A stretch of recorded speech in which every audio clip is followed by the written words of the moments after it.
Berawal dari kekhawatirannya dampak limbah minyak goreng bagi lingkungan, seorang pria memiliki ide kreatif dengan mengelola limbah minyak goreng menjadi produk yang bermanfaat, yakni berupa pakan ternak dan biosolar. Ini sudah jadinya sudah sama. Kemarin itu kan sebelum ada. Siapa sangka limbah minyak goreng yang kerap kali dibuang usai digunakan ternyata bisa disulap menjadi produk bermanfaat dan bernilai rupiah. Rusli, warga Kelurahan Telang Bututu, Kecamatan Sukarame, Palembang mengatakan keprihatinannya terhadap limbah minyak goreng yang dinilai dapat merusak ekosistem air, sehingga sejak tahun 2023 lalu sudah menggeluti limbah minyak goreng bekas penggorengan ayam dan tahu. Melalui tangan terampilnya, Rusli mengelola campuran limbah minyak goreng untuk dimasak menjadi bubur.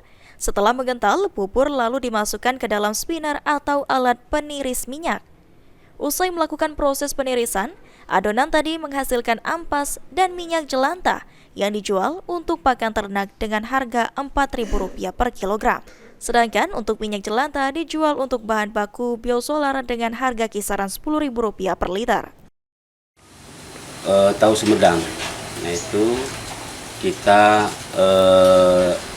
tahap awal itu kita jadi 5 kilo, jadi pengelola itu 20 kilo, jadi 5 kilo getas, 5 kilo chicken, gorengan, dan tahu Sumedang.